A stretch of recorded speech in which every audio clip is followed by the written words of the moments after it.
What's up, everyone? Welcome to another edition of the Starlight Digest, a podcast bringing you line talk and digesting Star Wars topics over 1,000 years. This is episode 196, being recorded on February 8th, 2023. I am your host, Darth Moocher. I've got Scott Solo. What's up, nerds? And Ernie the Fallen Fett. Hey, guys, what's up? Whoa. I don't know where everybody else is. I don't know. I'm literally trying to post to the stories right now. I jumped in here late. It's just us. And I was like, whoa. Well, the bat signal was sent out, and hopefully these guys come in and interrupt the show. Like, you know, if I may interrupt really quick, I believe it is actually episode 197. Is this episode 197 or is it 196? I'm throwing a much call.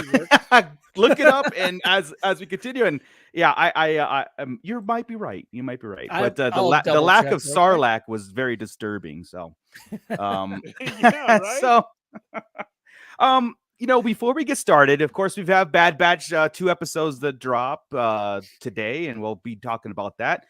We've got the lead up to Mandalorian. We want to shout out our Patreons and the pit before we get into it all, but you are correct. It is 196. It is I that cannot math properly. I think we found your new segment, Scott. Come on. I cannot. But yes, while we're shouting out our Patreons and everything, make sure you get those bingo cards out to all our great Patreons. And Scott, take it away. All right. Hey, thank you one and all to all of our Patreon patrons. We appreciate you so much. With your kind donations, I might just learn how to use math one day. Maybe not. I don't know. Yeah.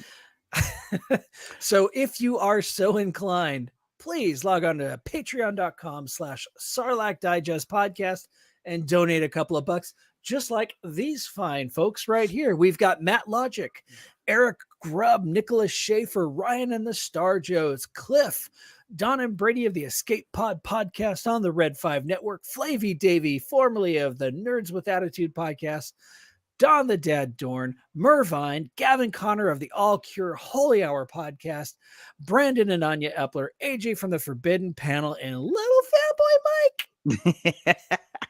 Yes. I got to see Fanboy Mike the other day. He's looking good, man. Aww. Again, did you really? No, great. Yeah. Nice. He says hi. He says hi to everybody. Well, I see our pit is in there, and they're anxious to get going. So, Scott, go ahead and me too. Shout them out. Hey, if I could bring that window right back up, I will. Okay, here we are. We've got Santo 1414, Don the Dad Dorn's in there. Hey, Dad, what's up? Julianne Ferdy, Gavin Connor, Skywriter. Let's see, Matt Logic, and the Sabersmith, Miss Sunflower. Wow, everybody that was there last night, they're back for more. You just can't get enough Sarlacc Digest in your life. So thank you, everybody. Just like Gavin Connor says, he votes nightly. Replace the evening news. Let's go. I'm actually okay with that. I'd be okay with that too. I don't. Yeah, Julianne Ferdy. I have scheduling problems.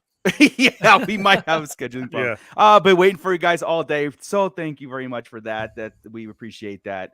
Yeah. So let's talk some Star Wars. Let's. I don't know about any other news and stuff that's going on, right? But I know, like, who was saying it? Skywriter. So it said Skeleton Crew. If you're telling us we're the Skeleton Crew, cool. Yeah, we'll take that. But I haven't heard anything. Lately. I've heard Star Wars related.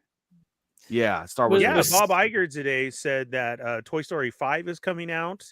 There will be another Frozen, and that then Star Wars 10, 11, and 12 will also be done. No, stop it. I'm just kidding. Stop it. The other stuff was true. Okay, all right. There is no 10, 11, and 12. Wow. Yeah. Wow. That was basically the only thing missing from all the announcements today. Yeah, right. Yeah, any kind of Star Wars stuff, but yeah. I did see a report again. I want to say it was about 3 days ago that the Skeleton Crew, the actual crew working behind the scenes on Skeleton Crew, just how it was absolutely atrocious filming schedules. Mm-hmm. And we went over that a couple episodes ago, and that whole thing just seems weird. But we were reassured also that it did not affect the overall status of the film of the series, and I've been hearing some praises here and there, like some little on the down low praises of Skeleton Crew and Acolyte. So we'll see. I'm still crossing my fingers so that those two do drop this year, but I don't know. We'll see. We'll see as it gets closer. I wonder what it means in this day and age with, everybody being very cognizant of other people's life statuses and the way people work and all that. I want to know what it means, though, I kind of want to know what it means that it was such a toxic work environment, because it's so far removed from everything I've heard about working on Star Wars, through the Disney years. It's just, it's a very strange claim, but at the same time, I also don't want to know, because I just want to know. I just want Star Wars. I don't want to know what went on behind the scenes. So. Yeah, we hope everybody gets treated with respect, but at the same time, we want our Star Wars, right? That's right. So no matter the cost, more more episodes. So a little bit of house cleaning. So yesterday we participated in the Star Wars Podcast Day 2023.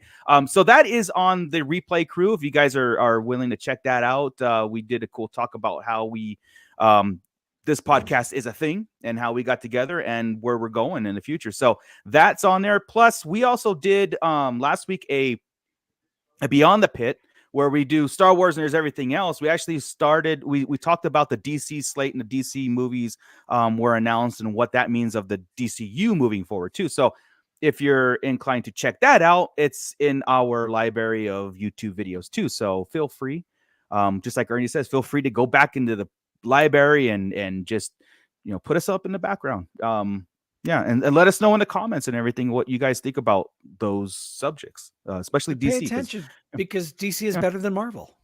Oh, whoa! Comics wise, DC is better than Marvel. Okay, comics wise, yes. Not movie wise. So, but I'm fingers crossed. Fingers crossed. We're hoping, right? Yeah. So, well, anyway, that was fine. I just want to throw it out there in case anybody missed it, that we do have those things up on our YouTube library. And but today, this is our episode 196. Yes, Scott. 196. Yeah, yes. I mean, I'm right there with you, man. Yeah. We were also. I said nothing in the past. I said nothing. Maybe you were doing 196, 197 because it was a double episode. Oh, that's See, there we go. Ernie's got it back. Thanks, buddy. So that means we have to do 196 for the first one, 197. Yeah. So that means we have to do a double episode. No, man. Yeah. Totally what I meant. There you go. Totally. Before we get into the Bad Batch stuff and all our feelings about it and stuff, I mean, I know some people were excited about it. I think Julianne Freddie said she's not okay after those 2 episodes, crying. I'm curious to hear people's thoughts. Not that I'm negative about it. I'm just curious to see where it's, so. But on the best news that I can give everybody is that we're 21 days away from Mandalorian season 3. So. Dang, I can't wait. Season 3 Mandalorian. I am in the middle of my rewatch from seasons 1 and 2 to get caught up and just kind of do that whole thing that we put on the background to not that we need caught up, it's just fun to go through things. And we're trying to I think the topics come up in our little chat rooms and stuff after, like the Sarlacc crew we kind of chatted up after podcast, before podcast. And we're asking ourselves, like, are we noticing anything different that's changing? Like, are we paying attention more to small details that's going to be in a thing in Mando 3 or Mandoverse or whatever? And I came up with one thing. It was when Grogu was found on the Nikto camp, right? When Din, the first episode, and he found him in that camp. We always question, like, well, okay, why is he there? What what's he doing there? Why is he with those people? Are they capturing him? Are they saving him for somebody? Are they contracted by somebody else? Whatever. We haven't gotten that backstory yet. But the most important question was, and again, this came up when IG-11, and Din and IG-11 are staring at Grogu. IG-11 says, my orders were to terminate it. And Din's like, no, I was supposed to save it. So our question is there 2 different factions going after Grogu? Is it the client of the Empire? Is it Moff Gideon's faction? Is there a different faction that wants him destroyed? Because the client said, hey, alive preferably, but, I know circumstances happen and, dead proof need be done. So there's like an inner struggle there that I can't get my head around that was introduced in this first episode that we haven't come to play yet. And I don't know if it will, but we try to headcanon these things. So it's interesting to kind of revisit that. After two complete seasons plus 2 episodes of Boba Fett, that maybe they would have come back around full circle to that. Yeah. But they haven't. And, everything that we saw was take the child alive. I don't know who would want the child dead. Who wanted Grogu dead? I find that a very fascinating question, but I think at this point, I don't think we're going to see that I don't think we're going to see that topic broached again. Yeah. Going forward.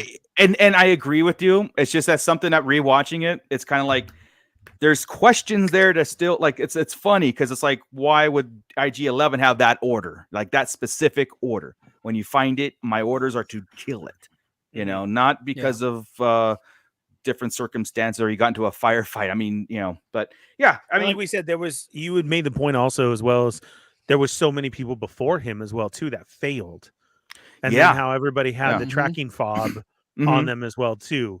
So at what point? I mean, is it a part of the story that's overlooked? Has it just not been revealed? And it is going to come out later. Yeah. Because when Dr. Pershing finally gets him, they do take the blood for him. Like there was a reason.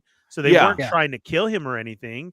They did need him. I mean, he says, the client says, may I please see, did it say the baby or did we? The child, show me the baby, the asset, or the So he didn't want it dead either. So you're right. That is very strange. Why did that come up? Yeah, and like I said, with how we theory craft things, the only thing I can really think of is like if we're assuming that Moff Gideon is working for Palpatine, that's an Exegol, that's in spirit form or clone form or whatever he's doing, and they need Grogu's blood for cloning purposes. Is there somebody working against that goal, like the greater good? We need to kill Grogu because that is the chosen, asset to that. That's the key that can bring the Emperor back. But if we destroy him, then that can't happen, even though that might be a good guy doing it. That's like a cool, would be a great plot twist, but 3 seasons. I don't know. It would ever take 3 seasons because that's like a very, very important thing, right? So, was it just a plot hole that happened? Yeah, it could be something where that could just be one that got overlooked, right? Yeah. Yeah. And then the only other big plot hole that I could think of is why hasn't Mando given Boba the Darksaber yet to be the true ruler of Mandalore? Anyway, so Boba Fett season 2, Yes, it could also be IG-11 taking everything to extremes too. Sure, it could be as the droid bounty hunter. Right. I mean, every 5 seconds he was trying to destroy himself because things weren't going as planned. Correct. So it could have just been his interpretation of the order too, his programming. Yeah, I mean, we heard a lot about that right through then when Queel got him and had to reprogram him because he was so messed up. That's a good point because it could be just it was bad programming. He didn't understand the true mission of it. He could. It's a weird thing. I mean, again, that was like the first thing rewatching for like the 4th, 5th time that I've seen that caught you. Yeah. I was like, okay, wait a second, why is this a thing? But no, it's cool, man. Yeah, and we'll see what happens in Book of Fett. We'll see what happens. Matt Logic did bring up a great point. He said there was some Star Wars news that episode 1 of The Mandalorian will be on ABC Freeform and FX for one night. That is on the 24th of February. Pretty smart of them, right? If you haven't jumped on this hype train yet, and it's on 100% TV. To bring in Disney Plus subscribers. Yeah. And that's one hell of a kickoff too. That was a great premiere episode. Yeah. So yeah. I'm not mad at it. I mean, we pay for premium, and it's years ago. So 3, correct? Yeah, exactly. And I still even wouldn't go with episode 1. I probably would have gave them maybe 3 or 4. Played it as that old school, Ewoks show when you lay down and watched it in your parents' room and you were a kid. Imagine a kid now that's able to do that and gets hooked like on a 3-4 episode of Mando in one night. They're betting on that. I think they should have did that. You know what I'm saying? That would have been a little bit better. Even though Grogu, Baby Yoda is a worldwide phenomenon at this point, and probably the cutest thing that's ever come out of cinema history, is still a way to introduce that to, like, oh, I didn't know. I mean, I saw about this. I heard about it. Disney Plus was on the fence, but now I'm like, oh, okay. Yeah. Like Ernie's saying, like, oh, look. But no, that's cool. Yeah, checking in with the pit again. Julianne Fernie's her announcement. Nice. I joined the gaming scene. I'm 57. I bought my first Xbox and 3 Star Wars games and downloaded 3 more clones. Yeah, damn. Dude, first off, it's Nice. never too late. Yeah, it's never too late. If you're ever playing Star Wars: The Old Republic, I'm still playing to this day. I'm going strong on that. 11 years playing that game. Dude, I need to give me a PlayStation because Julie is one step ahead of me. I still haven't even played the last Star Wars game because I don't have a PlayStation. I need to get yourself a PC if you're gonna do like that kind of stuff. People talking about I'm too old school though. I gotta get it, I was too, and then when back in the day when I started playing, like, here we go. Here's that line that I'm gonna cross, that nerd line. It's just when I started playing World of Warcraft and everything, I switched to it was PC gaming and stuff, and I was still playing console games, but when I switched to mouse and keyboard, where I have my mouse, which is a 18 button mouse, macroed keyboard, and I mean that's I can't play anything other than that. Like it's natural. It was like a natural switch, but Mando Mike, it's all about, hey, what's up, Mando Mike? But it's all about the PC. Game old school with my hoary 6-button for fighting games because I'm still just fighting games and that's it. Gotcha. You see, Marco plays Monopoly and Yahtzee with a 20-sided die, so it's like that's right. I roll 20 critical. That means I go around the board the whole time and I collect my $200. And what's up, Papa? I'm with you too. I only have an old Xbox. That's all I have too. I use my PS4 just for Netflix and Disney Plus. I've got a PS4.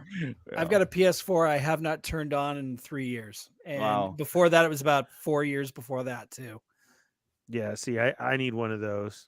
I'll trade you a Fire Stick for it then, Marco. I'll make sure that Netflix and all that is on. I mean, I have a smart TV. I can switch everything over to that. But I just have a smart TV. I got in the habit of using the PS4 for TV streaming. Yeah, there's bootleg. Yeah, I want a PS5. You have a 4, not a 5, Scott? Yeah, I've got a 4. The 4. Yeah, but you have the games though, right? Like you tried them out.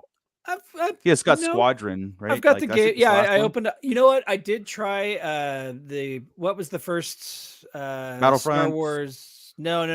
Yeah, I've got Jedi Order, Fallen Order. Yeah, Fallen Order. There we go. I played the first level of that. Was very good. Didn't go back for more because I just don't have time. I do not have time in my day. I spend 2 hours a day on the freeway, man. I just to get to work. I don't know. Yeah. No, I'm good. I hear you, dude. I but I'm by myself, so I make time. So. Yeah. Good. William Scott Crawford, you can't beat the original Star Wars arcade machine. The hours I spent playing that and Tron, my friend. I would play that. I love Discs of Tron. Hours. Yeah. Discs of Tron? The regular one, man. Well, Discs of Tron was good. I love Discs of Tron. That is my favorite arcade game besides Galaga is Discs of Tron. Yeah, dude. Just straight Tron, man. I like William. Chris has that in his office area where he podcasts. He got the one-up arcade machine. He got the one-up, man. So yeah. Oh man, yeah. I mean, I think we could probably do a side segment someday on just arcade or just Star Wars, game playing. So, we need a Bad Batch game. A Republic Commando style Bad Batch. Yes. Mm-hmm. Okay, but I was gonna say before you answered that I was gonna go. Marco needs the. We're gonna go with this one first for this evening. and then of course he's gonna go on a rant or so we're gonna go with this one too.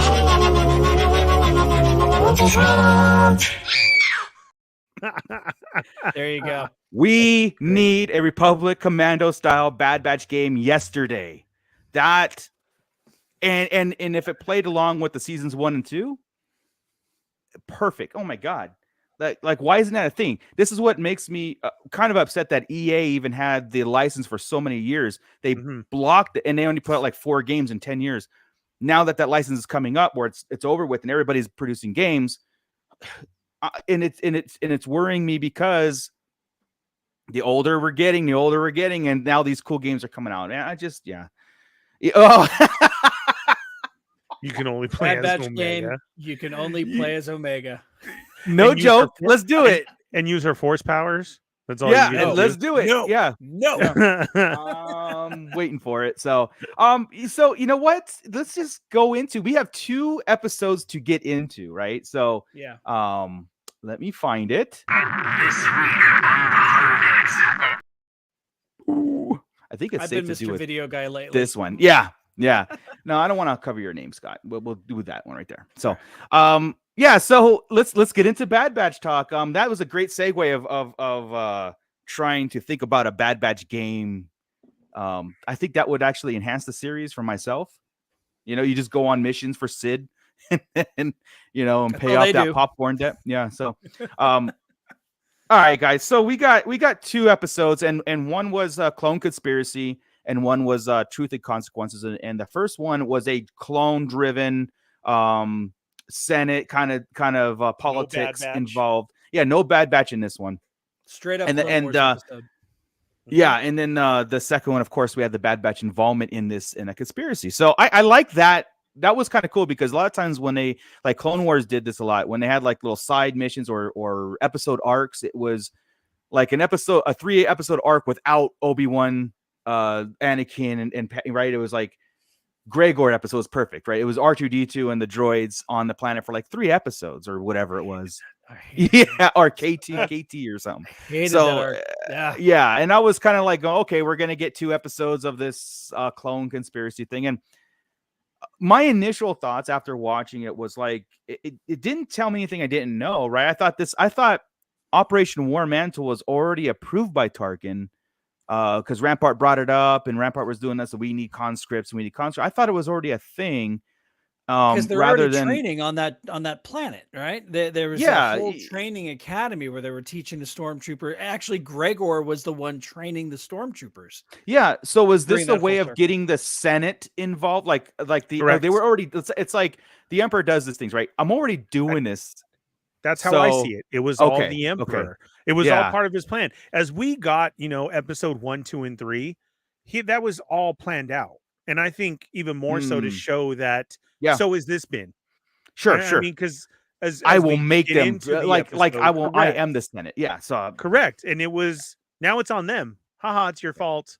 Here it is. There's your blame. And just how Jar Jar was the one to bring it up to this one of giving him full powers. Right. Here was the Bad Batch to bring it to them, and this created it now.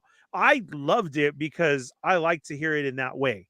Now it's out there as far as, well, where did the stormtroopers come from? Did they just take over? Which we thought. We have said that many times of they got phased out, right? Right. Something's going to happen. Or was there another chip that's going to just, were they going to die? Were they going to what?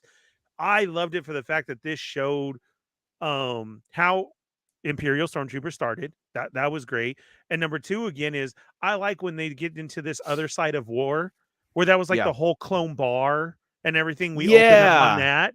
That was cool, right? Hang out, and what else can they do? And they're all feeling the effects, because it kind of sadly gets into real life scenarios right now of really the disrespect of veterans, and nobody's there to help them or do anything. And here's a whole bar full, a whole place where they go and kick it, and know each other and like that, and get into talk with this, and having this consciousness of, dude, that was wrong.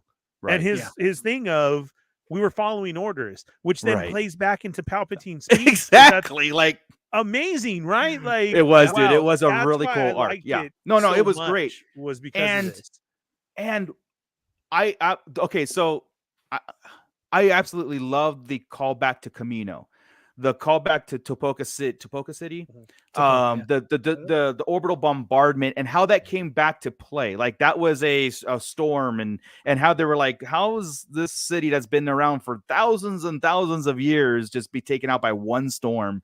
It's been surviving, but and how it didn't sit right with certain clones. Right, we were following orders, and he was like, we destroyed our home. We destroyed our home, and I love that callback because that the Order 66 thing was a switch, and we always thought, okay, like, clones are evil, boom. It was Order 6 was just directed towards Jedi. They didn't. I don't think they lost their bigger picture of their purpose, right? It was just that the Jedis were enemies, and so the Jedi had betrayed the Republic, and it was their job. Their trade, tyranny, down. Right? So the whole thing about the clones realizing what we're doing and what we're following is not the code. It's not the following orders is ceasing to stop. And we've talked about this too, how Rampart is manipulating the clones to make them look like they're because they're loyal to a fault, and that is exploited. And Rampart was trying to make it look like the clones aren't loyal because look at there's deserters. He killed the what's his name because he was going to file a report. All these things, and then of course Palpatine came back and says they're loyal to a fault, and that's why we need stormtrooper program. And I love the fact that they call it a stormtrooper program. Like that was, again, just reminiscent of the whole giving him full power. And here's our grand army of the Republic. That was just great. That's so great to see him and the way that he did it. I'm literally, I'm literally talking to my phone of, gosh dang it, Palpatine! Like just. You had it all set up, and here you are. I want to say, I think it was Sabersmith in the chat who said everybody else is playing checkers, and there's Palpatine playing chess. Playing chess, dude. I think it was. I know it. Even in the second episode, his entrance to like when they began the first episode when they were in the Senate and they're arguing the fact of ending the clone. The where's the money and all that stuff. Palpatine was gone. He wasn't there, and Masamita was a spokesperson. And then when he made his entrance, everybody was kind of like, oh crap, and I'm like, oh, here we go. And he made that entrance and he made that speech of oh, Ramparts, you were the one who disobeyed orders, and the clones that followed you are that means the program is faulty because they will just blindly follow and blindly, do that kind of stuff, and we can't trust them. And so so do we all think that Palpatine was just below in his office watching everything, and he's like, shit, all right, hand me my cloak. I gotta right.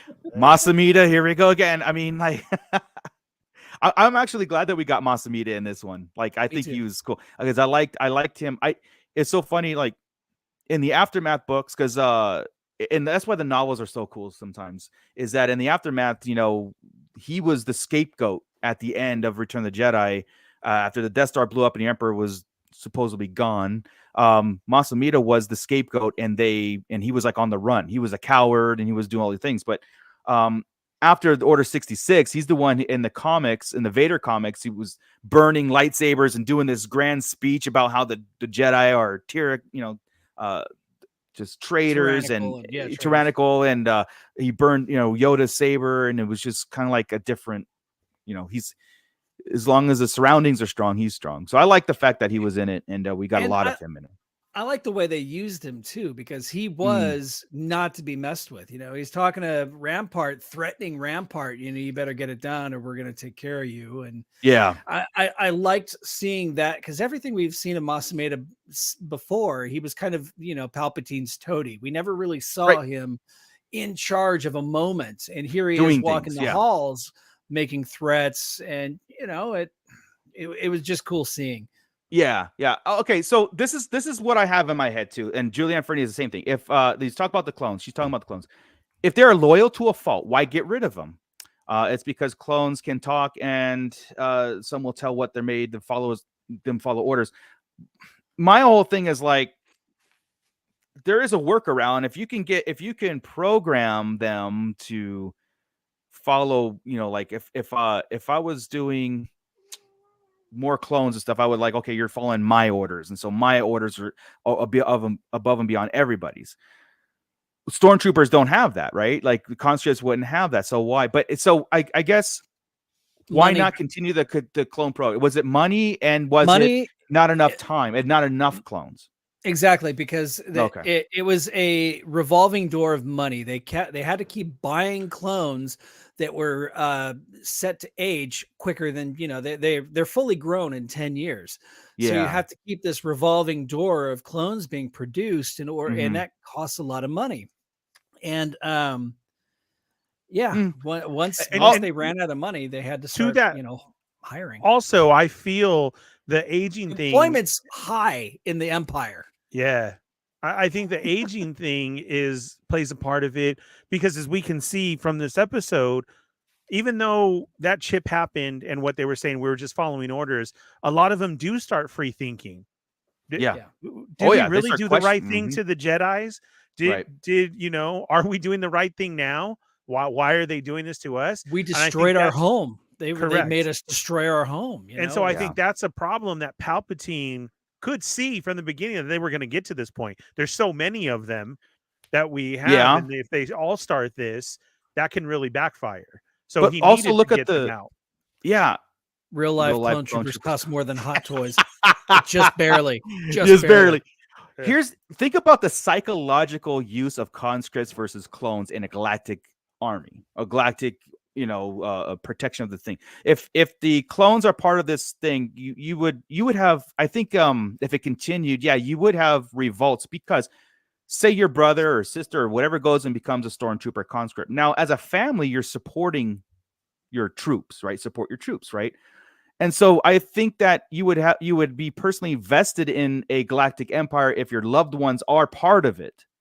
And so destroying Topeka City, meaning like, there's the clone facilities, there we can't do them anyway because they're gone, and then doing the whole, now it's constant sign up for the Empire, and of course they're making it look like we're the saviors, we're the ones that saved you from the separatists and all that, all that politics going on. Everybody who's signing up as a stormtrooper now, the planets and the families and relatives and friends are all vested into this galactic empire, right? So it wouldn't be like, we don't agree, we're going to revolt and we're all cool because we're all together. It's like, no, now we're going to see the entire galaxy pitch in on this collective that they're like I said, it's a psychological reason to have that too. Yeah. Again, Palpatine 5 steps ahead, playing chess, man. It's pretty cool. It was really cool to see that, and then to see we also, after they find out that we were wrong and we need to say something, the setup, right? And then we get into immediate fire from someone who I thought it was Crosshair, right? Immediately from that back shot. And man, I could never survive in the Star Wars world because I am so scared of heights. And I always see how high everything is, and they just drop. And that, which was a great move in a cartoon. That was classic to get the speeder to go, and then he flipped around it. Like, that was amazing, but I could never survive. I'd be falling straight down Coruscant level 1. And how far does it go down? Like, how far do you fall for? So to see that, there was an assassin out there, and then when we get that reveal, that was wow. Yeah, it was cool. What is going on there too? We can probably blur the 2 episodes at this point, right? Like, we get the Bad Batch connection into this because Rex brings him in. Rex is in this, was like, oh, cool, Rex, because the Senator Chuchi. Is it Chuchi? Okay. Yeah. Not Chi-Chi, just Chuchi. Oh, what Scott, what's the big connection to the Senator? Go ahead.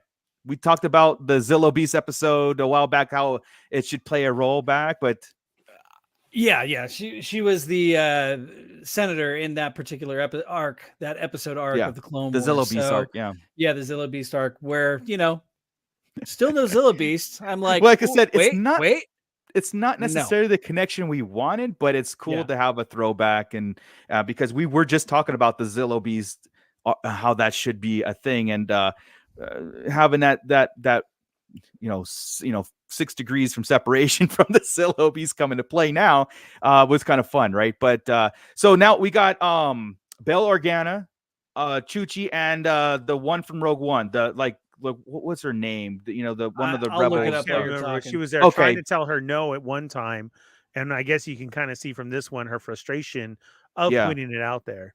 And it was weird to see Bail in this type of light of actually kind of recruiting, right? Putting in her ear of, you can't trust that man, which is also another thing too, is that I wanted to bring up Senator Pamlo.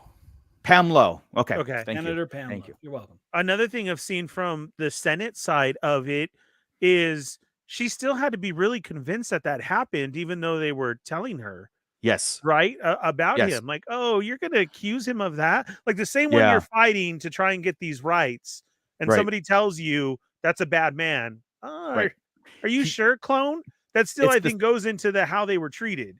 Yeah. You know, Yeah. like, Yeah. And it harkens back to Andor and Mothma's, in the shadows and this whole thing. Because even Bail Organa is saying like, there's he mentioned in the speeches was in the little corner, kind of like all those things you're hearing about outside of the galaxy of the outer rims of fighting the Emperor or disobeying. It's bigger than you think it is, and it's closer than you think it is, kind of deal. He's not out coming out like, hey, I'm part of this Rebel Alliance. You want to join me because you don't like what's going on here? They can't do that, and it's very dangerous. And it's again, there's chess matches on both sides being played there, which is great. At this point, it's just uprisings in the Outer Rim and stuff. It's not a Rebel Alliance. It's not even rebels yet. It's just uprisings. It's just civilians and everybody rising up against what they now see as tyranny coming from their old straight up saviors. tyranny. So, of course, and of it's course. cool to see him grabbing and picking for that, right? Like, yes, who can I trust? I tell you something,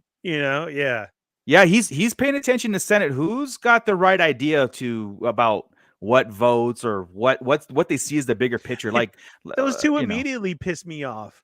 Who kept knocking her down? The one that sounded like she was straight a snake from Slytherin. Yeah, slow and everything. And she was like, I disagree. Right. I found it interesting that she is so into the whole formation of the stormtroopers. Whenever her race was one of the Confederates, they were one of these separatists. Yeah. So now maybe that comes into play why she wants to see the clones taken off the chessboard. Because they were on opposite sides. Get rid of them and then bring in stormtroopers. Interesting. It is. And immediately jump as we get back to that Senate scene of everybody, and you hear the chatter from everybody. Here's the one of, can't we, do this? And him just sitting back looking. I love to see that. Like, like we said, the forming. It hasn't happened, but it's gonna happen. And we know what's exactly. We know Pamela eventually becomes part of the Rebel Alliance because she's in Rogue One. In that chamber of like, do we go to war? Or do we go to scare? And what happened to her that she's shooting her down in Rogue One? Of like, no, I don't think so. It's too much of a risk, right? Yeah, they're fragile. It's still fragile. Like they can't just do all out war with the Galactic Empire. Obviously, that's why pockets of rebellion is going to be stronger. So, I just absolutely love how it's all connected. I tell you what, I'm not 100% thrilled with the Bad Batch season 2 as a whole, even season 1, or just the series as a whole. But there are gems. There are gems that really cross connect everything, and that's what I dig, and that's what I gravitate to. Like, I'm not necessarily looking at the show for explosions and lightsaber fights and cameos, right? What I like is exactly what I like about Andor. It's the politics, it's the dialogue, it's the inner workings of you're seeing the Rebel Alliance working so underground and so afraid, but then you're also seeing like the chess play of the Empire growing into this thing. You know what? My friend Paul, Captain Carson Tiva, made a great point to me. Your friend. Yes. Whatever. Said, no, seriously. So Paul, on my other show that I do, Boba Squadron, we talked about this because there was, like we all agree, a lot of people do, and he had to bring it to light to me to really understand. And I love the speech that he made, is because he's like, we forget sometimes that this is a kid's cartoon. Sure. It really is, and we've gotten spoiled with what we've gotten out there from Andor and other, the way the Clone Wars adapted. And here we just immediately want Bad Batch to do this for us. You know what I'm saying? And these other filler that we may call episodes are really, yes, they're for kids and maybe a little point to this and that we're supposed to pick up. Because I really thought about that today of watching these 2 episodes. If I was a kid I wouldn't know what the hell was going on today. Exactly. Right. You know what I'm saying? From the Senate talk and the killing and everything like that. And so I thought of Paul today as far as, God damn it, he's right. Like we've just 100%. I was to the point of this was so great, and here it was, and oh my God, he ties it all together. And you know, here's our answers to this. And then I thought of it as a kid's perspective of the whole Senate part, you know, because I'm talking what are we doing? And like that. Yeah. And if I was a kid right now watching it, what you know, I was an adult. I was an adult watching the prequels and thinking to myself sometimes, why do I care about this? Why do I need to know the politics behind it? Just give me the good guys and the bad guys, you know? Yeah. But you know, I was coming at it as a 20 some odd year old when episode 1 came out, you know, what were little kids thinking? Were they just thinking, ooh, Jar Jar? Or, you know, there were long Senate scenes. What were the kids thinking about during those long ass Senate scenes? Yeah. Not knowing anything that's going on or what it means behind it or anything like that. And now is today. So that really made me think of, that's a great point of, I do have to look at this as a whole. This is a kid's one. Well, and again, why did we hate Resistance? Well, okay, I'll say I hated Resistance. That was too kid for me. You know what I'm saying? It was really, and it didn't really even make me laugh or the point of the gimmicks that they were trying to do and the slapstick and everything like that. And here, I can look back and be like, okay, I understand the point of this one. And then to see this one from a child's point is damn, what am I watching? You know? Let me change the channel and see. Put on something else. It's boring. 100% agree. And I will give you this quick thing. It's like, okay, as we were kids and, you know, we're around the same age. I know Scott's a couple years. I mean, but not much. I mean, but he's still older, by the way. So. But I mean, I'm gonna use Empire Strikes Back as a perfect point to make here. Most of us were 5-7 years old around that time when Empire came out. I enjoyed the Hoth battle scene as a kid. I'm talking my earliest memories were the Hoth battle scene. After that, I zoned out. I was like, okay, I'm ready to leave the theater. I'm ready to go. And I would watch the Hoth because that was the kid part of me, you know, the battle. All the other stuff was very, you know, too deep for my little child brain to understand until I was older and putting Star Wars in a daily routine in my head and revisiting. Like I always told people, like, I didn't fall in love with Star Wars until I was like in my 10th grade, when I was revisiting on my own, discovering this thing and remembering how fun it was and all that stuff, but like understanding it and putting things together. Just like this, like with the prequels, why the kids of the prequels love it today. They probably love the pod race scene and Jar Jar and all these other things. But when you go into like the mass politics involved with it, they probably didn't understand it until 10 years later, 15 years later. And they're like, that's my favorite Star Wars. So as I get that, you know, Star Wars is a kids thing and the cartoons there are cartoons and they're kids things, but you know, I don't hold that much weight into like it's a solely kids thing, and we should just enjoy it because it's, you know, it's too simple. But like, you know, we are the kids that grew up with Star. I mean, that's the thing. You know, it's like, well, it's like what Skyrider here says: the "it's for kids" is a convenient excuse for Star Wars. Sometimes it's damn dark. And I'm right there with you because I was, let me see, 1980, I was 6 when Empire Strikes Back came out. And it scared the hell out of me, but I loved it. It was, you know, and they've been using that excuse. It's for kids. It's a show for kids. I was a 6-year-old freaking out that Luke just got his hand cut off. Han Solo Yoda scared the hell out of me. This little frog guy with big ears is talking weird and making things float. What the hell? Yeah. So, it is dark, and that's why we love Star Wars. I don't buy it. Even with some of the cartoons, I don't buy it as much. I know like Clone Wars tries to, Rebels tries to, but there are some very dark tones going on, and you know, some things that make sense in the whole Star Wars world. So what we try to do is we take all of those things that are the meat and potatoes of it, and we plug it into this timeline. The kid stuff is what we make fun of, right? Like the slower slapstick, whatever. And we get that. It's not that we don't think it deserves it. We just we pass over it because it's not, we understand what it's meant for, but we don't, you know, take it that serious. But we take serious is the Emperor's speech in this one. We take serious Omega meditating Omega meditating, guys. Yeah. I don't see in the a beginning of the screenshot about second. that. I do love how she did say, but I'm not feeling it like he does. Yeah. So there That was was cool, but it still hey may come to light guys, though. Yeah. all of you. I mean, look. Again, I'm just calling it as I sees it, right, guys? I mean, it opens. You guys, Truth and Consequences opens with a camera shot slowly panning on Omega meditating, and Echo saying, "You're meditating. You're doing that thing again, right?" Like she goes, "Yeah, Gunji taught me. I'm doing it like Gunji, but I'm not feeling it like he said I would, or how he feels it, which is like a give and take." She's trying to do the Jedi stuff. Stop, Miss Sunflower. I'm right there with you, Miss Sunflower. Yeah, I know, and like I said, but I saw it last time. Wait. Miss Sunflower is pre-mad, so she's gonna get the video. Go ahead, do it. Here you go, Miss Sunflower. This is for you. It might have said Chris, but we meant you, Miss Sunflower. Yeah. So, but I'm sitting there going, aha. Were you waiting to see something float? Yeah, I was waiting for her eventually. Yeah. Look, at the end of the season, she's gonna pull something towards her using the Force. I think so. And then you're gonna see it's Wrecker off camera just throwing something at her. Hey, that could be funny as long as she thinks it's her. I thought in that opening scene, well, this is what I thought. I thought in that opening scene of seeing her sitting like that and her saying that, I thought when she was going to disconnect, we would see something fall behind her, and she didn't know.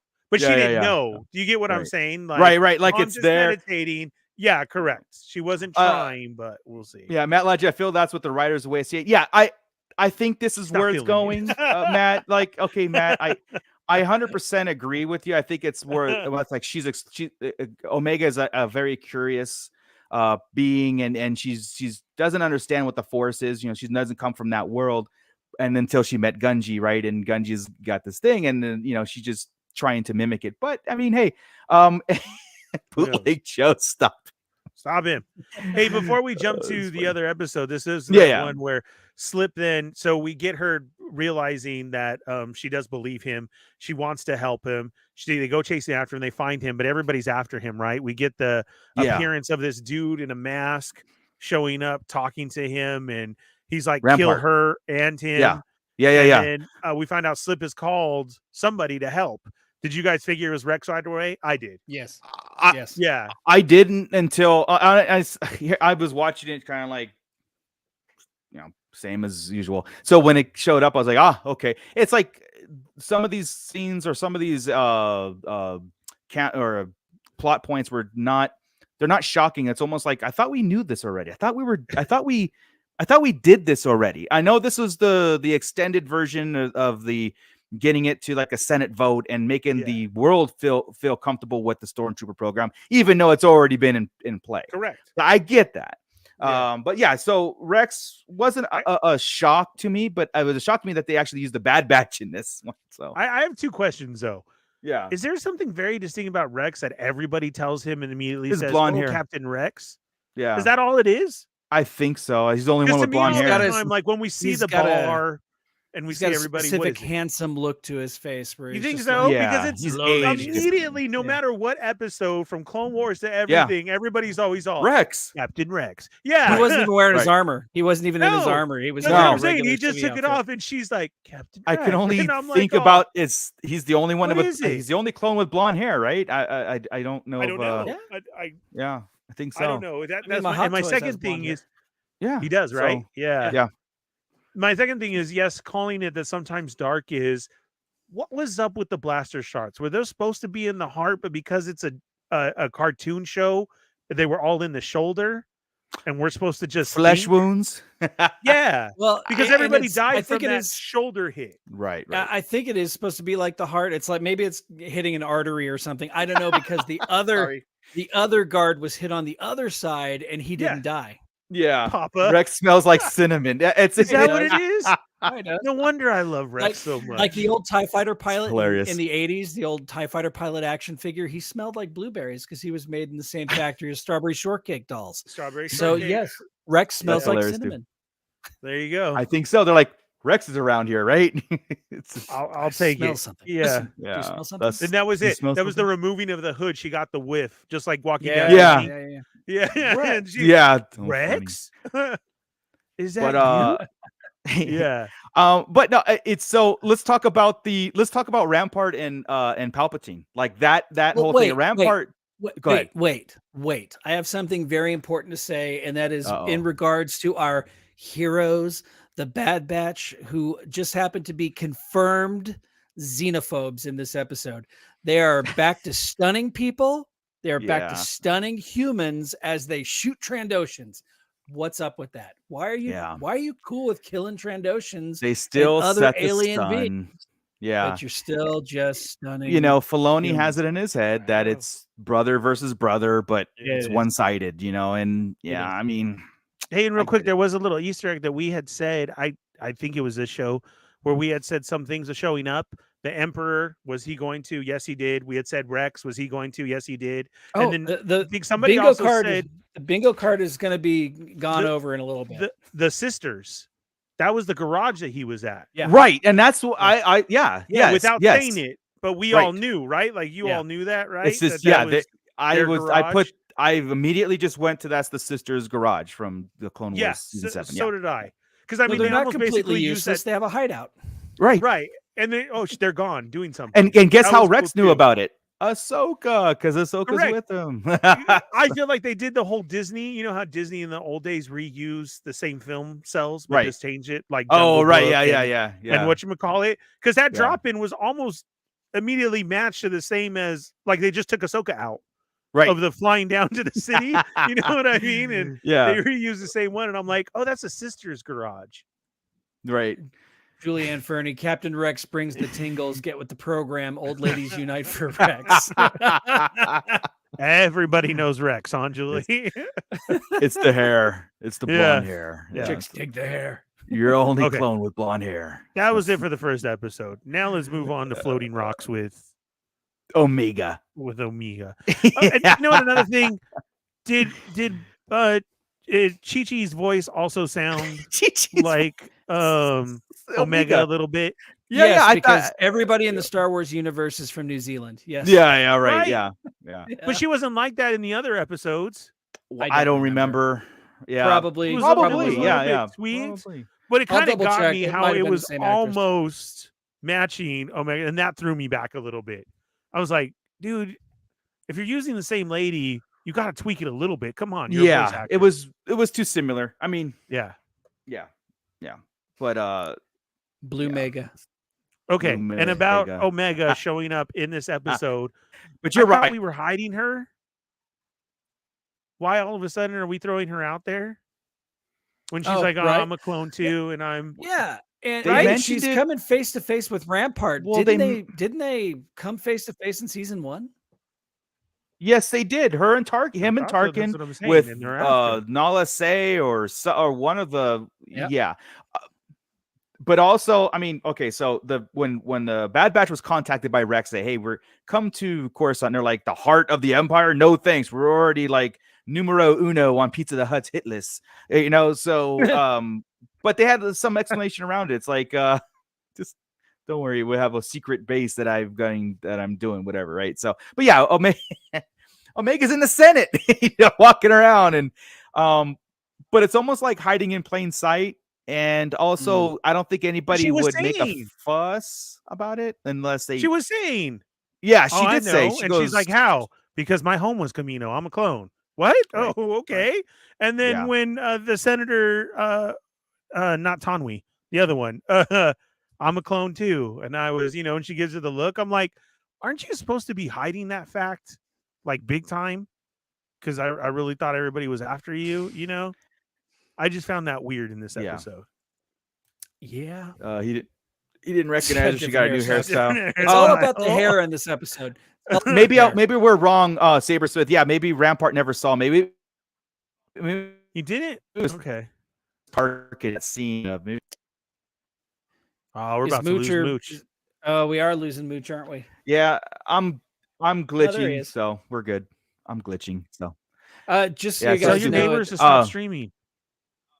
Cool little side note. Senator Pamlo, the voice of Senator Pamlo, is actually the same as the actress that portrayed her in Rogue One. Oh, good. That's pretty cool. So Yeah, I love when they do that. Nice. We don't know about Blue. We don't know about Chuchi. No, I'm working on it. God damn it! Give me. But the second. I know second, we did forget from that first episode though. Real quick, we forgot he wasn't a clone with no number. So who the hell are these clones that kill themselves? Right. I know. That was and the even big him conspiracy. too was Rex, Mr. Cinnamon Hair Boy. Yeah, I know that's he knew them. Yeah, right. Yeah, he knew them. He had no. Yeah, it was almost like the Bad Batch. They were a group that was off the paperwork, off the charts. But from who though? I mean, if the Bad Batch was created from the Kaminoans, and they must have done a secret spec. I don't know. Yeah, you're right. Like, why it had to come from that facility. That's at some point. reason. He had no number. He's an assassin dressed up, and then he killed himself too with the whole. And you got to think there's more. There's more of them, right? Oh, absolutely. You would think, yeah. So definitely seemed that way. And do they all go by 007?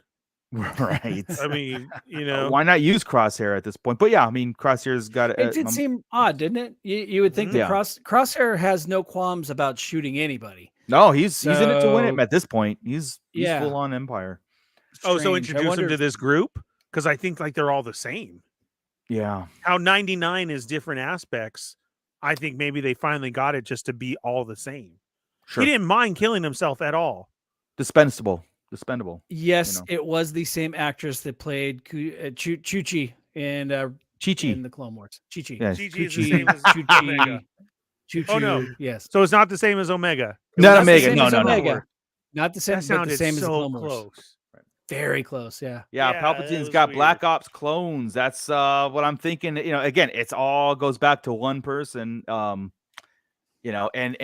it's so cool. Like, okay, so his luchador mask. Yeah, this does show the and Andor did this too, the whole stepping over one another, backstabbing what's happening in the Empire, right? But this came from the top this time. Rampart's fate. Because I'm trying to get the big takeaway from the second episode, Truth and Consequence. It was Rampart's fate. They were accusing him of blowing up, given the order to blow up Topeka City. And they found proof, and once the proof was there, Topeka. Palpatine's like, "Yeah, sorry, Topeka, Kansas, you're gone. Rampart destroyed. You're gone. Topoka. What is it? Topoka. Thank you. Not Topeka. Tapioca. That's because I've been to Topeka, Kansas. I've never been to Topoka. Anyway, I like tapioca. I do like tapioca. It's tasty. Not bad. The city that was destroyed in Camino, that was my workaround. So yeah, so I like that whole thing where again we discussed this before, but like Palpatine's usage of like his whole plan was it just he's so ahead of everybody.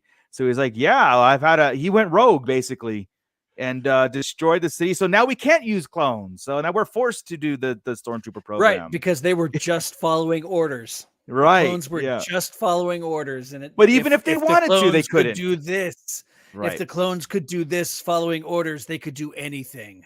Yeah. Right, and that's where I was like, damn it, Palpatine. Yeah. I'm serious. You've known this all along. Master manipulator. Yeah. Oh yeah. That's what makes it so great. It makes again when we say there's always should be a bad guy.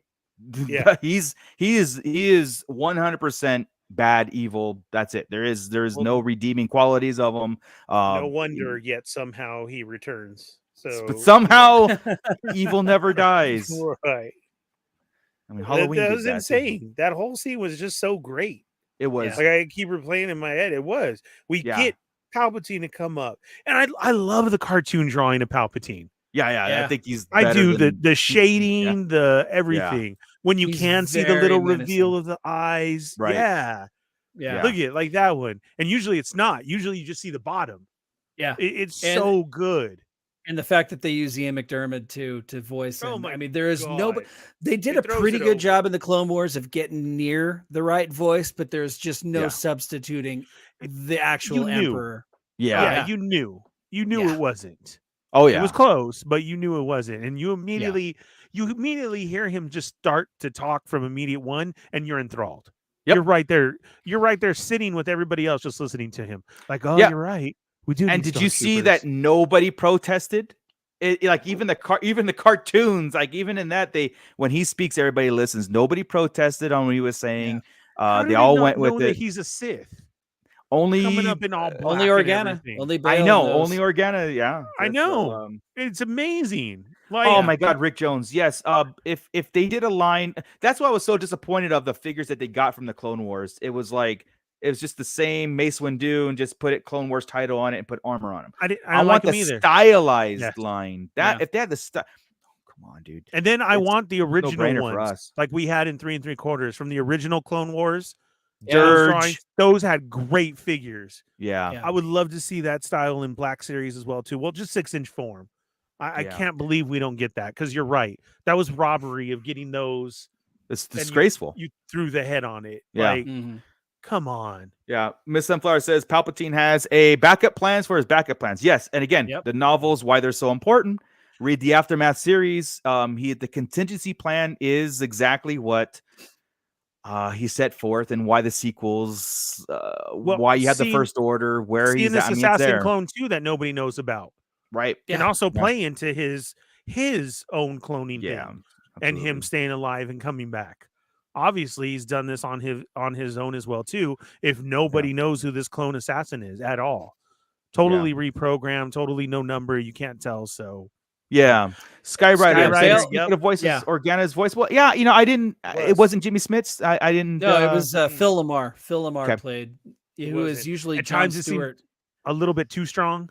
Gotcha. Yeah, and then they went totally too far with different. the accent. They went too far with the accent, and it was just this off. is great analogy. I love it.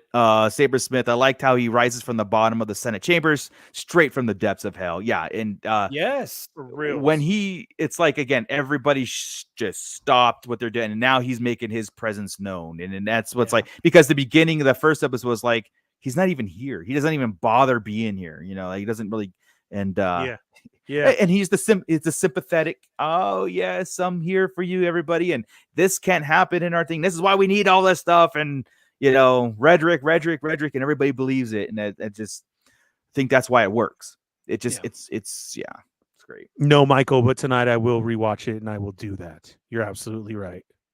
Oh, Michael wants to know, did you break out the Emperor's Saber? I was at work watching it, and I was still enthralled, so I have to watch it at home on my big TV. Yeah, this is one of our wish lists, and I'll just be like, "Oh, power!" Right? Do it. Yes. Yeah, Miss Sunflower. The Sith Eternal needs to be something. It needs to happen. It definitely does. Yeah, I think we're getting there. I mean, I hope you're getting 2 episodes that tied in a lot in just 2 episodes. Like you said, Marco, of what we figured, what was going on, and what happened. But to hear it, I don't know. For me, it's to hear it. It just makes it absolutely. It puts it there. Yeah. I mean, I thought Bail Organa was going to say, "My name is Inigo Montoya. You killed my father. Prepare to die." Prepare to die. How many fingers do you have? It was. Yeah. But okay, and then the other. This is why I shake my head sometimes at this show. Do I need to hit the rant button? No. This isn't necessarily a rant. But it's the resolution of Echo going with Rex and saying goodbye to the Bad Batch. They turn around and say, "Hey, we'll see you later." I'm like, why aren't you all going with Rex? Why are the Bad Batch returning to Sid? Why are they continuing this path? And this is what frustrates me about the show. Kid show or not, it frustrates me that that's still a thing. Like, Rex has invited the Bad Batch to join the cause. Echo Echo and Hunter are both saying, like, we need something bigger. He gave his speech. Yeah, he did. And they said, we know where to call you, kind of stuff. I'll call on you guys. And so Echo knows this. And so is this going to be like the Echo's gone? Now that's the 3 of them or the 4 of them, right? Now, is it something where it's going to be like, okay, that is our path? Like, I thought about the same thing too. And what I thought was, saying that it wasn't like a really heartfelt goodbye like Omega's was. Like Right. he had talked they to just them, were like, they said, okay, see ya. we'll see you. Yeah. I feel so what needs to be tied up and wrapped up and then you'll join. Because that speech from Rex of we need more help. It's very Yeah. hard. It's everything. Was the Right. perfect, well, here we are. You got a whole nother team. Yeah. So yeah. Yeah. Two things. It reminded me, first off, it reminded me a lot of when Sabine left in Rebels, and she was gone for a total of like 2 or 3 episodes, and then she was back full force, never left again. And it just, that's whenever, you know, they went off with the Mandalorian. No, wait, it was after that. She was only gone for a couple of episodes though, and then she brought the Mandalorians back. So maybe it's, and we all know that Filoni has a certain, let's say, repertoire of writing. He'll do certain things, like he'll mention Mount Tannis at the end of an episode. Oh my God, Mount Tannis is coming back, and then we won't see it until the end of the season. This is the mid-season. Yeah. Yeah. He's kind of notorious. I love him. I love his writing. I love his shows, but he's kind of notorious for doing certain things like this. So there's that. And do you guys wonder if they did it to keep Omega safer? Do you think that they feel Omega would be safer with them than with Rex and Echo? Well, that's Hunter's. Hunter is this whole season so far is Hunter. I want a better life for Omega. I want a better life for her. He's, that's what his mission statement. And Echo was always, us as a group, the Bad Batch need to be fighting for something bigger.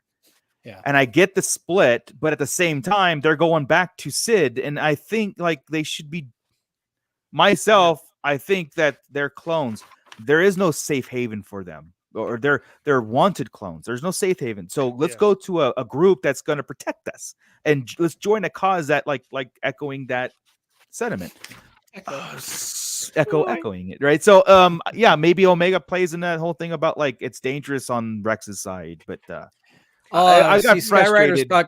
Skyrider's speaking my language, or he joined the Bunnymen. Echo and the Bunnymen, damn straight. They're going off to the Killing Moon to take care of some. I think eventually they'll all join. I think they'll all join Rex's the rebellion. I think they all will, but but it's frustrating to be like. They ended up exactly where they left off again, just minus one more Bad Batch member. But after these last 3 episodes, though, of seeing what she is doing, the whole let's get him back to Kashyyyk, her wanting to learn stuff, the opening up with the, I'm trying to meditate, her putting it out there, I'm a clone, and they let her take off with her by herself. They didn't even think twice about it, right? I'll go with her and help her. At that point, that's where I felt like it should have happened because we saw the growth. Right. You get what I'm saying? So to say, well, maybe they didn't because, it's still about protecting her, I feel is kind of like, but we had this lead up to it. You know what I mean? Yeah. And they should have gone with him. So again, what are they going back for? Why did they say no? Hopefully it does come back around and they do, but it was really weird. Right. Yeah, it'll come back around episode 16. That's what's the frustrating part of it. You know what I mean? Like, we'll have 5 more segments of Sid and them and then the bingo card fills up with things going wrong, Mega not listening, this and that and that. But speaking of the bingo card, I think we could kind of go with that. And Scott, you could let's do it. Go through it and see how many we got right. I know that we didn't have a Omega not listening this time. I think there's a lot of. So we'll see. Well, what do we get? There's some that are up for interpretation, and we can debate and that. We'll discuss through it. Yeah, sure. All right. So we're going to start, of course, in the top left corner. So, hey, everybody, it's Bad Batch Bingo time. Grab your Bad Batch Bingo cards to all of you Patreon listeners, and let's play along for a chance to win a great prize that we still haven't figured out yet. So we're starting on the top left corner. Tech says how smart he is. You can go ahead and mark that off. Also, we had a couple of narrow escape scenes. Yeah. Omega did not show incredible aim. Yularen did not make an appearance, but Wrecker is always confused. So, yes, you can check off Wrecker is confused. We didn't have any new buildings or ships that were from old concept art. We didn't have Cody, but Wrecker, it started off the episode 2. Wrecker hit something. He just no, it didn't. It was whenever they were in the, it's when they were in the Star Destroyer, trying to get into the Star Destroyer. Yes. Wrecker just kind of goes pop and hits the top of the roof of the hatch to get it to open. Yep. We did not have an alien creature attack. We did not have Omega telling someone what to do, I think. No, I don't think so. No, I don't think so either. She kind of followed. Yeah. She followed. Oh, boy. Did we ever have a sad Omega scene? She was straight up bawling. She was very upset at the end of that episode with very Echo upset. leaving. Right. She spent several scenes upset. Let's see. We did have a vintage action figure appearance with the droid 8D8 in the beginning of the first episode, serving drinks at the bar. That's right. So make sure you mark that one off. Omega listened to everybody. She didn't disobey any orders, which was really weird. The crew did not split up to buy time, but the crew did split up with Echo leaving. So I'm going to go ahead and consider that one that you can mark off. Really? Okay. Okay. I think so too.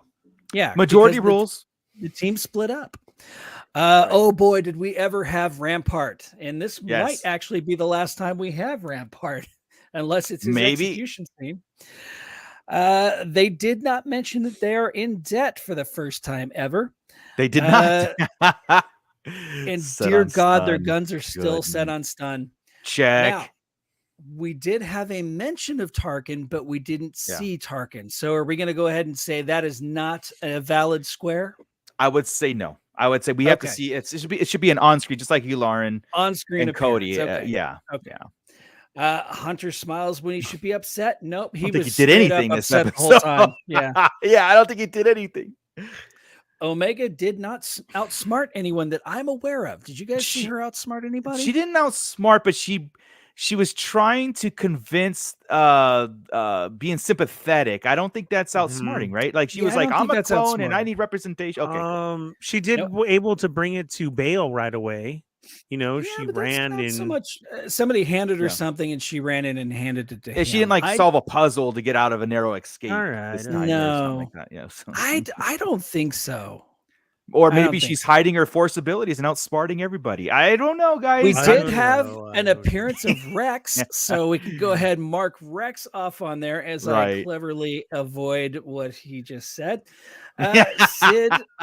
Sid was not there at all to clown a Bad Batch. Good. The mission went bad. No, it didn't. They still got away with it, but the mission did go bad. So you can go ahead and mark mission. How is that they went bad? Because they were infiltrating but they were infiltrating, so you knew there were going to be a shootout no matter what. I don't think anything went bad because they accomplished the mission. But they accomplished the mission. It didn't go bad. They did accomplish the mission. They did. Yeah.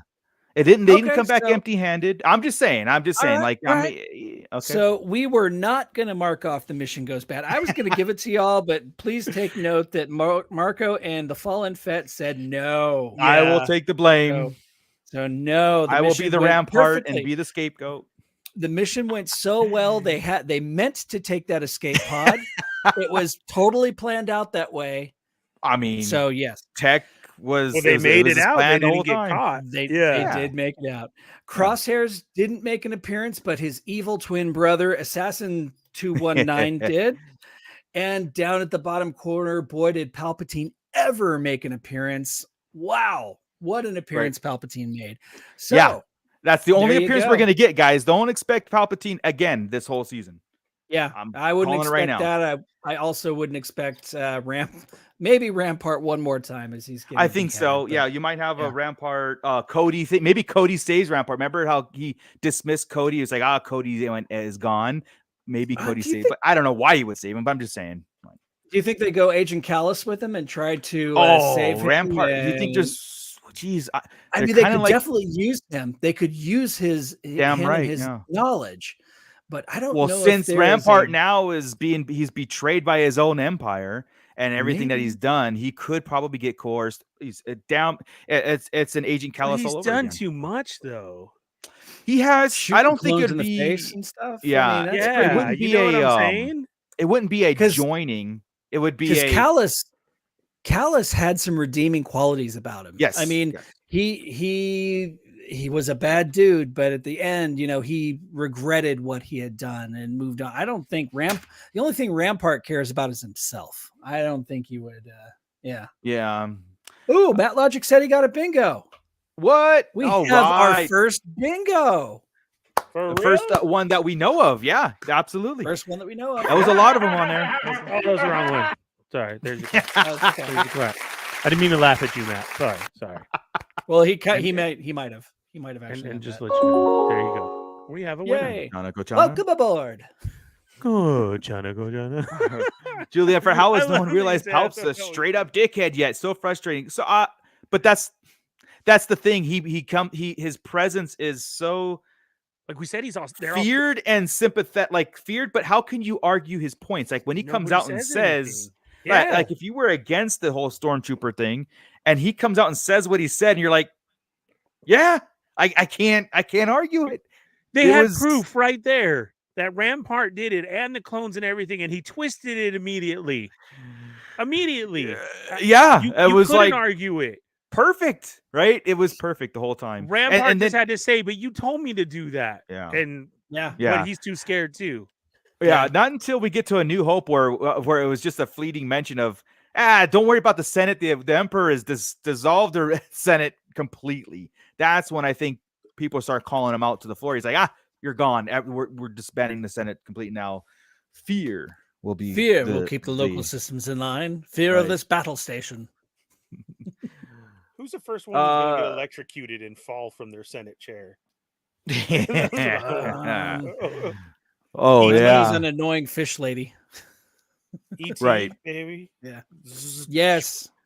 Yeah, that's what I'm saying, Julie. It was a Rampart going callous mode for sure after he got tossed under the bus. I think it would be for his own benefit, like Scott said. I think he might do something that derails some of the Empire's plan, but it wouldn't be to join the rebellion. You know what I mean? It wouldn't be to join the other side. I think it would be to save his own skin, which I would kind of like that. Like have him escape his thing, but out there, not just being rogue at that point. It would definitely be a different take on somebody joining the rebellion, really. I mean, that's hard for me. We've seen them always, have like a change of heart or something like that, but actually just being straight up, I'm in it just to save my own skin. I mean, to circumstances. Some extent Han was in it that way, but not he wasn't straight up evil though. He was just in it for the money. Right, but Rampart, I mean, under the circumstance, Rampart was betrayed. Like thrown, like I said, thrown under the bus. So Palpatine could look good. He said he is going to be dealt with. I mean, it's kind of looking at it like Negan, kind of. Right. So they had to use him. He knew his expertise, everything. I just don't, like I said, it's not he doesn't have sympathy for the other side. So he won't take it on the chin either. So Rampart will go to Exegol. No, but here it is right now. I call it Rampart is actually Snoke. There's your Snoke theory. We haven't had a Snoke theory in a long time, so he's going to turn him into Snoke. Maybe he goes to Snoke. Man, come on. All right, guys. Well, I mean, what else in there that we have to like bring up in these two episodes? I mean, they were entertaining at the like I said, I enjoy a lot more of the political stuff that's going on, especially in cartoon format, because it brings it back. Like, I'm not watching a cartoon at that point, right? It's like this isn't fun, and this isn't like a fun adventure thing, side missions, whatever. It's getting to the meat and potatoes of like the politicalness of Star Wars, and that's where I start not seeing a cartoon. I start seeing the adult versions of this stuff. So on a scale of 1 to 10, what do you rate this episode? Oh, I have to put them both together. Like, yes, putting them both together. I would say an 8, a solid 8 in my book, because like I said, I'm not hating on the Bad Batch as a whole. I'm just not, it's not an impactful show, but I am enjoying what I'm seeing. You know what I mean? So far to me personally, it's not as impactful like as the Mandalorian is and stuff. So interesting, but a solid 8. Yeah. Okay. Ernie? 7.5, 8. 7.5, around 8? there, close to an 8, but maybe a 7.5 more. Okay. Again, just for I think having just Palpatine show up at the end is really what drove it there. Yeah, it was the whole build up, to give it that. Maybe it's an 8. but then it was a 7.5 before that. Because, like I said, the whole veteran type of thing in the war, and then seeing them, and then the Bad Batch comes and does a successful mission, and that. But that Emperor, man, is just to see him pop up like that is just what pushes it. The What inner about you? workings of a corrupted leadership, Yeah. So yeah. I'm gonna give it an 8.5. I really enjoyed this arc. There's something about the politics of Star Wars that I enjoy. There's something about absolutely actually seeing the debate in the Senate about stormtroopers. And there was talk of you had brought it up before. Talk of the Senate in A New Hope, as it's become known. Yeah. And it was always, what's the Senate? What does this mean? But to actually see it, the Imperial Senate debating the formation of the stormtroopers, and bringing them into a legal light. I found that incredibly enthralling, and making everybody get on board by forcing them to get on board. Yeah. And the political manipulations of Palpatine, actually seeing them in full swing like this. Yeah. Putting on that fatherly, well, it wasn't a fatherly, he's a terrifying father, but having that fatherly tone, I guess, saying, I'm here for all of you, to protect all of you, that kind of thing, but while simultaneously driving a knife into the heart of the Empire, right there, or the Republic. I absolutely, it might be a 8.59 for me. I really like this episode. So I know Skyrider is chiming in with that 8.5. Happy to have the double episodes. Yeah, double episodes was cool because it's like after that first one, I'm like, okay, what's the next one setting up? And he's also saying about these 2 episodes are setting up next week, maybe bringing back Cody and Crosshair in the mix, since the title is called The Crossing. Interesting. So, yeah, but we are 8 episodes in, so mid-season. We're halfway done with the Bad Batch. It's gonna get our talks are going to get really all over the place once the Mando starts it. Well, once the Mando starts getting in the mix and we're getting double show overlap, you know what I mean? Like what show is going to take the precedence over the other one? Well, we'll definitely Mando, of course, yeah. But at the same time, I'm with you in the fact, Mooch, that we are now halfway through this season. Start showing us some shit. Start showing us Mount Tanit. Start moving this plot forward. Yeah. We're getting all this really cool stuff. Like last week, Gungi was awesome. I love seeing Gungi. Yeah, Gungi was a good one. Episode 7.58 also. It was high up there. But the other episodes, man, it's just it's time to start moving this train forward. With the Bad Batch, it's time. Yeah, you're right. I mentioned this last week. Where are we going with this? Where's the overall plot? What is the end game to this? Is it a slow burn because they have 4 seasons planned out? I know it was Miss Sunflower saying that she thinks this is, season 2. That's it. Okay. Like Andor is 2 seasons set and done. So they have the end game to get to. It's playing out like this is going to be an ongoing 4 or 5 seasons Bad Batch, Clone Wars 2.0 kind of thing. That's how it's playing out because we're not getting those impactful moments. And maybe the show is not set that way. Maybe it's the subtleness, like Ernie was saying, it's 90% kids, but that 10% is where we're getting that lore and how the show is set up to where the lore is not going to get out of, it's not going to distract the kids version of it, but it's enough to keep the adults hooked on it to project the next whatever. And usually, cartoon is set that way. So we'll have to see, Saber Smith has a 9 out of 10 because all the Senate scenes.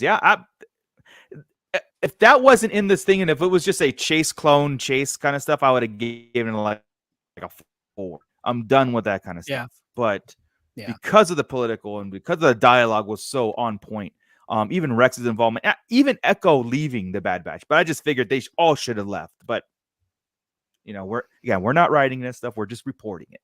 So, and if Omega's got force powers, let's go. Let's do it, man. Let's just bring it out in the open. So what is wrong with you? What is wrong with you, sir? I'm not I'm just seeing it as I calls it as I sees it, man. wrong with you? Show her meditating? Why was that scene there? The opening shot, a slow camera opens on Omega meditating. Why? Stop it. Stop it. Ernie is Miss Sunflower and I are coming for you, man. We're coming for you. I thought the same thing too. I mean, when it opens up on that, I was like, oh, here we go.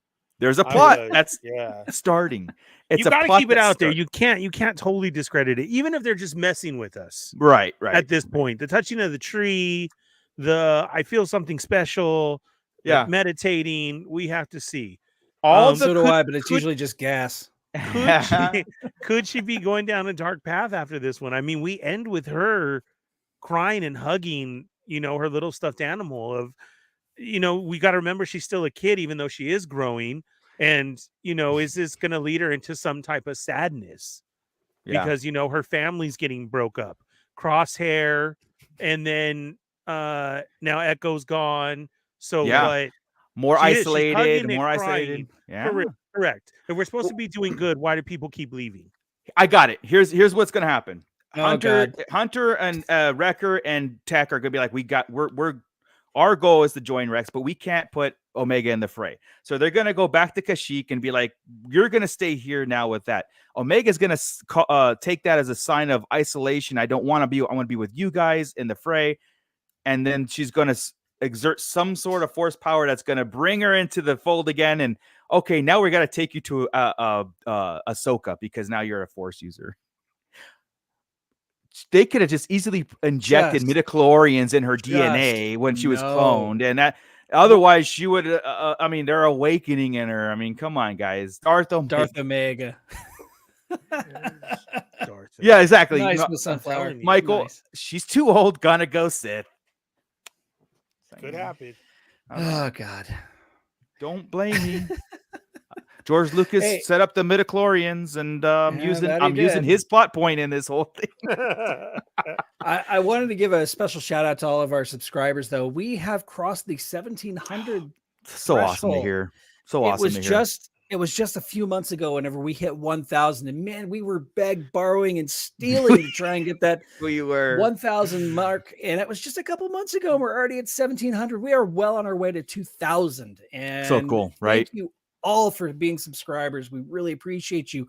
Tell a friend, tell your friend about this awesome thing we do, and how Darth Moocher, our showrunner, is a raving lunatic right now. Just make sure we all know that. Matt Logic saying, poor Mooch is tired, past his bedtime rambling. Yeah, it's rambling. It's very true, man. I we'll see next week when we're like, why did that thing fly off the shelf? Is this haunted? No, I got somebody threw it at her head. All right, guys. Well, that was cool. This was a lot of fun. Of course, same Bad Batch time, same Bad Batch channel next Wednesday as we do this again for episode 9 of the Bad Batch. And any other Star Wars news that will pops in our lap. Again, Super Bowl's this Sunday. I don't talk sports, but again, that opens up for trailers and all that other stuff. So maybe we'll see another Mando spot, but I don't need it. I don't think we need it. We just want Mando at that point. But think about this. The next time we get together, it'll be 2 weeks away from Mando. And then 1 week. And then it's here. Wow. Oh, man. So I'm excited. Right. So if you guys have nothing else to go, let's get out of here. Thank you so much, Pitt. Thank you so much, Patreons. If you please hit that like, hit that subscribe, tell a friend, spread the word. We love our community. Go back and listen to all the other libraries that we've dropped. We had some interesting conversations yesterday. Our DC talk. It just is. We're gonna, on and on and on. So with that, I think I could kick it off to Ernie to kick us out. Bro, you just said it all. Okay, cool. No, you literally did. You literally did. Like Mooch just said, be sure and check yesterday's episode. It was Star Wars podcast day, and we did a little reminiscing. That's up there. But along with that, if you are new here, go and check out all of our old episodes. They're all there. If you happen to be listening to us on the podcast form, all of our old episodes are still up on SoundCloud and iTunes and probably your favorite. Oops, sorry. That's okay. Hands off. I have a link to you guys on my site. Thank you, Skyrider. Nice. Drop your website. Drop your link in the description so everybody can go check out your website, man. Thanks, man. I definitely appreciate that. And you can check us out on more, also, all of our other links from 24/7 Star Wars Talk with Facebook, with our Sarlacc Digest Central over there, TikTok with Minute Toy Reviews, and much, much more. Also here on our YouTube Shorts and everything else. Twitter, Instagram, but especially here on YouTube. Go check out all of that past great content that you have missed out on. All of our own personal social medias are up there as well, too. And don't forget to get your figure stands from Toshi Station Emporium, or your space walls. Definitely get space walls and everything you need to accent your displays, your figures, your toy photography, from action figure stands to space walls to a good guy's background like that, to the bad guy's background, to turtles. We got some sewer lids for all turtles, no matter what you collect. Horror aspect, whatever you need, Toshi Station Emporium's got you covered. The link is also down there. Trying to do it all. Trying. You are. And it all goes because of my habit. That's whatever. Yes. It's my habit, and then it's the spillage is hopefully benefiting you guys. So many amazing things on the way from Toshi Station Emporium too. Just you wait. But wait, it's happening. More. It's happening. I've got I'm shooting myself in the foot. No, it's working. All right, cool, guys. Well, thank you again. Awesome. We'll see you again next week. With that, Scott. Well, first off, look at Fallen Fed's tag right there. Just so you all know, he secretly knows something he's not telling. Always. Pay attention to every everybody. Comment. Yeah, pay attention to everything Ernie says. Oh, you should have seen the text. Count the number of times he blinks. That's right.